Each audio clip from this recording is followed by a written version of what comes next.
আসসালামু আলাইকুম সবাইকে।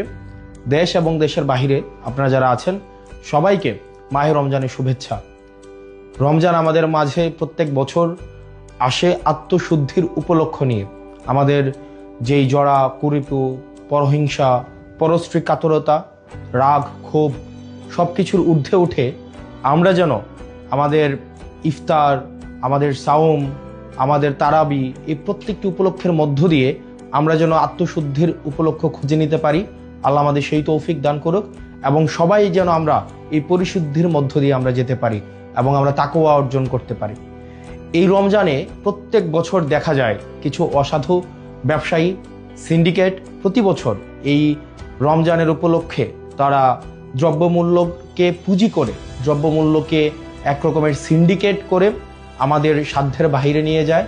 আমাদের জনগণের যেই সাধ্যমূল্যের বাহিরে এই আমাদের নিত্য প্রয়োজনীয় যে বিষয়গুলো রয়েছে, ছোলা, মুড়ি, তেল এবং নিত্য প্রয়োজনীয় যে বিষয়গুলো রয়েছে, তেল, গ্যাস, এই প্রত্যেকটি বিষয়কে দেখা যায় সিন্ডিকেট করে সাধারণ জনগণের সাধ্যের মধ্যে, সাধ্যের বাহিরে নিয়ে যায়।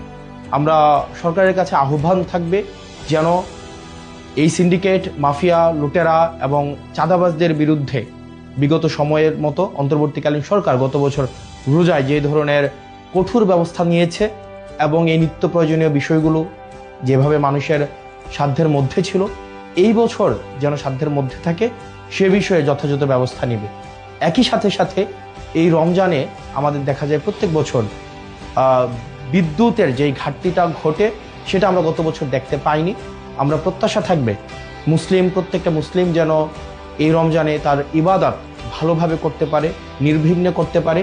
এই জন্য নিরবিচ্ছিন্ন বিদ্যুৎ সরবরাহ যেন ধর্মীয় প্রতিষ্ঠানগুলো এবং বাড়িতে নিরবিচ্ছিন্ন বিদ্যুতের যেন ব্যবস্থাটি সুনিশ্চিত হয় সে বিষয়ে যথাযথ ব্যবস্থা নেবে। আপনারা দেশে এবং বিদেশে যারা আছেন এই রমজান উপলক্ষে আমাদের মধ্যে যেই ধরনের নেতিবাচক বিষয়গুলো রয়েছে সেগুলো অতিক্রম করে বাংলাদেশের জন্য, প্রত্যেকটি মানুষের জন্য আমরা যেন ইতিবাচকতার বার্তা নিয়ে আসতে পারি। আল্লাহ আমাদের সেই তৌফিক দান করুক।